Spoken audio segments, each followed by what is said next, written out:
C'est déjà la finale du premier concours international de composition jeune public, ça ne s'était jamais fait. Ça fait 1 an maintenant que l'appel à candidature a été publié.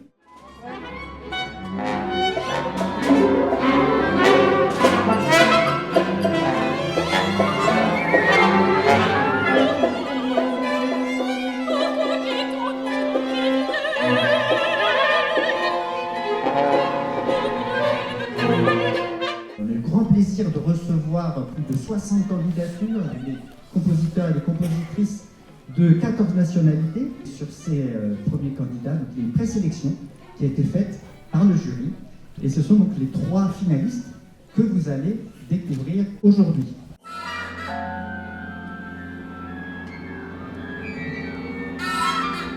C'est beau. On a décidé de lancer ce concours d'abord parce que ça n'existait pas. On a trouvé que c'était un grand manque de ne pas proposer, de ne pas s'intéresser très profondément et très sérieusement au jeune public pour proposer de vrais concours. C'est surtout pour dire, regardez toutes les idées qu'il y a et regardez tout ce qu'il y a dans ce domaine-là à découvrir encore, et aussi promouvoir l'idée que des compositeurs allaient pouvoir s'intéresser à cette œuvre-là, quelle que soit leur origine, quel que soit leur âge et quel que soit l'âge des enfants auxquels ils s'adressent, puisqu'en fait le jeune public, ça peut démarrer à 6 mois si on veut, en allant très loin jusqu'à quasiment l'âge adulte. On a laissé à tous les candidats le choix de absolument tout, c'est-à-dire on leur a juste dit il faut qu'il y ait au maximum 20 musiciens. C'était la seule chose. Voilà. Le reste, vous imaginez ce que vous voulez et on verra si on arrive à le monter. Ce n'est pas le côté pratique qui a fait la sélection, c'est le côté imaginaire et justement cohérence du projet.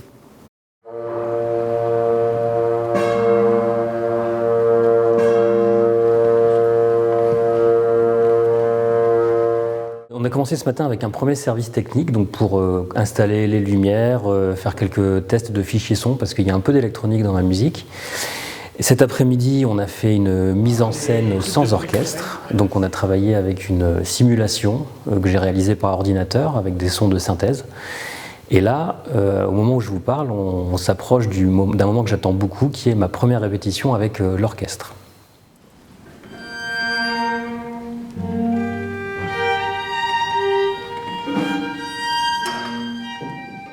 On avait cette possibilité-là qui est vraiment formidable de pouvoir travailler avec 3 artistes en plus de nous pour chaque projet. Donc voilà, donc c'est une équipe évidemment, en ce qui concerne mon équipe, c'est des gens avec qui j'ai déjà eu l'habitude de travailler. C'est ma 2e expérience dans la composition jeune public. J'avais écrit en 2019 un opéra sous casque, où le public avait un casque audio. Il y avait dans cet opéra une chanteuse, Juliette Allen, et une actrice, Léna Rondé. On va les retrouver toutes les deux sur ce projet, sur La Nuit des Mi bémol.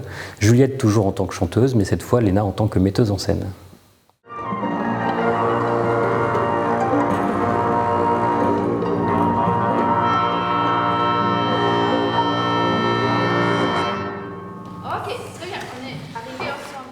Alors je me suis inspiré du roman La Nuit des Mi bémol de Manuela Dreger. C'est une écrivaine qui fait partie d'un courant littéraire imaginaire qui s'appelle le post-exotisme et qui a été inventé par Antoine Volodine. Et Antoine Volodine, c'est un écrivain que j'adore et j'ai déjà mis en musique un de ses romans. Ce qui est intéressant, c'est que Manuela Dreger, en fait, c'est une version jeune public de l'univers du post-exotisme. Et ce qui était très intéressant pour moi dans ce roman, c'est que, évidemment, un des sujets principaux, c'est la musique. En fait, ce qui se passe, on va s'apercevoir que les mi bémol, c'est une note de musique, et les mi bémol ont disparu. Qu'est-ce qui se passe si les mi bémol ont disparu? Donc je trouve ça assez intéressant comme challenge à relever aussi au niveau de la composition musicale, puisque sur ma partition, il n'y a aucun mi bémol. Rotatif. Là, on touche quelque chose. En fait, j'ai encore pas assez, mais... Ouais, mais on touche quelque chose. Voilà, ça y est, c'est ça. J'ai embrassé vraiment le maximum de possibilités de l'orchestre, donc il y a des cordes, il y a des cuivres, il y a des bois et il y a pas mal de percussions, piano également. Pour moi c'était aussi intéressant pour faire cette sensibilisation à l'univers musical qu'on puisse avoir une multitude de timbres différents.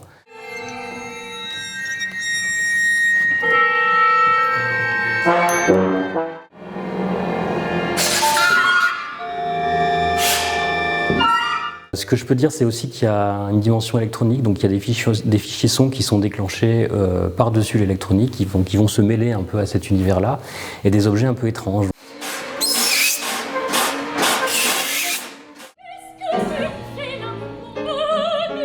Je ne sais pas. Tu n'es pas allé te coucher. Je n'ai pas eu le temps. Les événements s'écoulent trop vite autour de moi. C'est que je suis devenu très trop lent.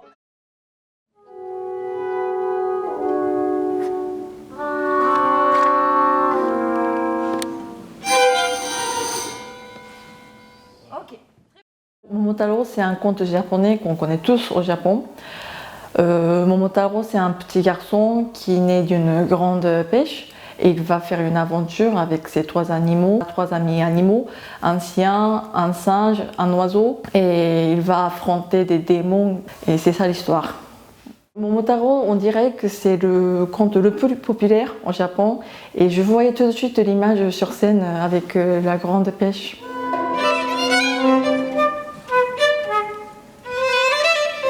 En tant que pédagogue, enseignante, je m'intéresse à écrire des pièces pour les jeunes enfants, plutôt les pièces pédagogiques. Le spectacle jeune public, c'est un nouveau défi, mais c'est ce que je voulais faire depuis longtemps. Écoutez, ma mère m'a raconté. Un jour, au village, un enfant est né. Il a la peau si rouge qu'on l'a cru brûler.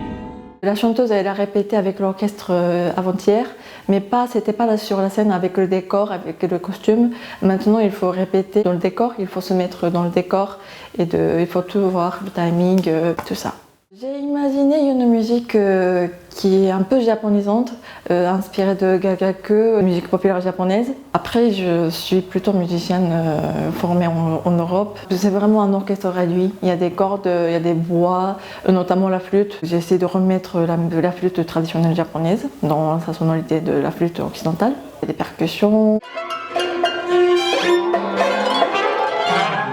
Alors, le conte original, Momotaro, c'est une histoire d'un garçon Momotaro, mais il y a des choses qui sont peu pertinentes aujourd'hui. Donc, avec Louise Brun, metteuse en scène, on a modifié beaucoup de choses.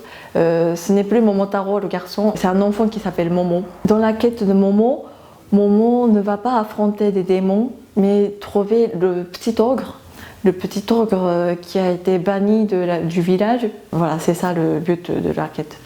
Ça s'est très bien passé avec chef Léa, elle a été très très efficace. On a répété, on a testé un peu de choses. La répétition s'est très bien passée. Il y a des moments pas très clairs qu'il faut voir avec les musiciens. On va voir tout à l'heure aussi sur scène parce que c'est pas évident. La chanteuse, elle est longtemps dans la pêche et qu'elle voit pas les musiciens. Donc ça, il faut tester le volume, le balance, tout ça. Et à 18h30, le jury ira délibérer. Et pendant ce temps, vous, public, vous pourrez voter. Donc vous avez dû normalement tous recevoir un petit bulletin de vote. Pourrait sortir donc de la salle et il y aura des urnes où vous pourrez donc déposer vos bulletins. On va laisser le jury délibérer, on va dépouiller le vote du public et une fois que les résultats seront connus, on se retrouvera ici sur la scène avec les membres du jury, avec les candidats pour annoncer les résultats, donc a priori vers 19h30.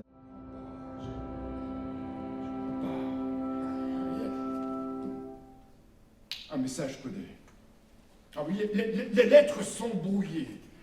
Oui. C'est certainement Arne Saknussemm qui a écrit ce message incompréhensible.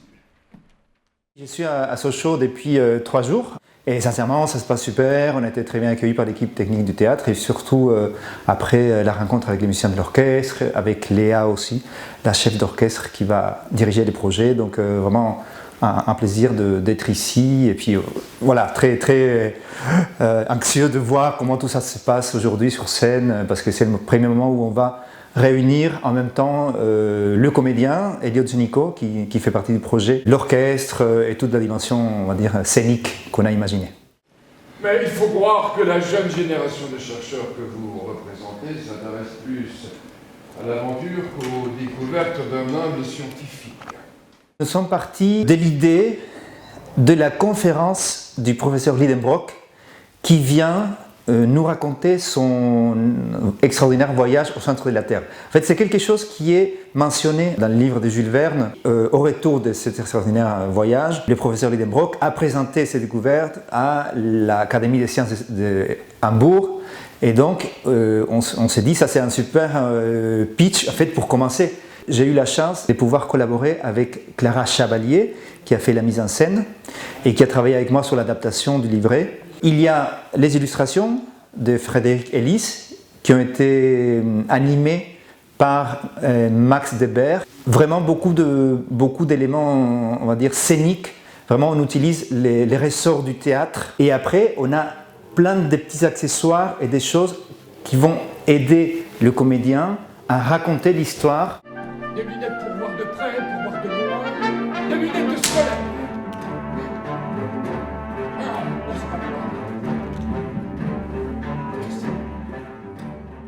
Je conçois mes créations comme des propositions, on va dire, familiales, vraiment pour tous les publics. J'ai essayé vraiment de travailler au plus près du texte et de mettre la musique au service de cette histoire. J'ai quand même prêté beaucoup d'attention au fait que chaque instrument ait ce moment où il est mis en avant, qu'on puisse vraiment travailler sur les couleurs. J'utilise donc un orchestre relativement classique en termes de formation.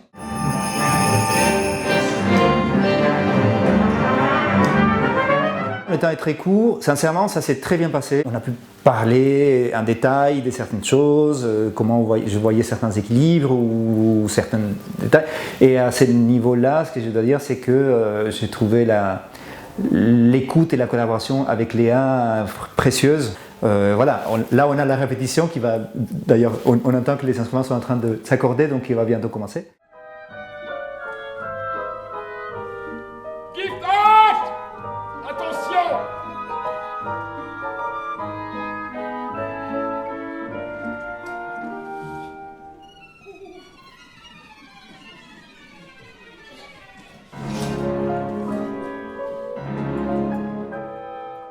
Ce sont aussi donc des gens non francophones qui ont fait l'effort d'aller travailler pour écrire sur un texte qui était forcément français au départ. Donc c'est déjà une très grande réussite parce que ça fait beaucoup de dossiers que nous avons triés avec un jury d'experts évidemment qui joignent des compositeurs, des chefs d'orchestre, des spécialistes de la médiation, des spécialistes de la musique contemporaine, des spécialistes jeunesse. Et c'est très difficile d'arriver à extraire de tous ces dossiers 3 dossiers, et on a eu beaucoup de mal, mais surtout c'est qu'on aurait aimé en garder beaucoup plus. Merci à toutes et à tous d'avoir patienté. Ça y est, on va enfin pouvoir annoncer les résultats. Concours international composition jeune public. Le prix des élèves est décerné à Ezequiel Spouches.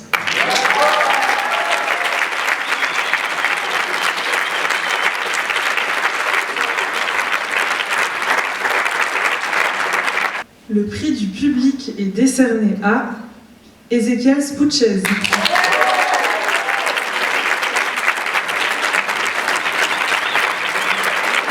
Le prix coup de cœur de l'orchestre est attribué au spectacle Le voyage au centre de la Terre d'Ezequiel Spouches.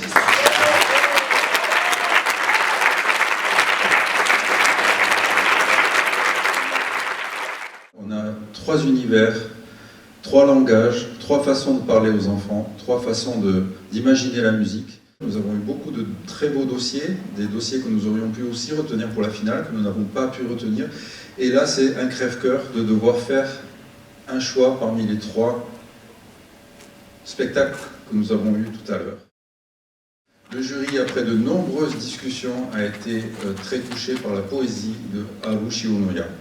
Et c'est donc elle qui va gagner le prix du premier.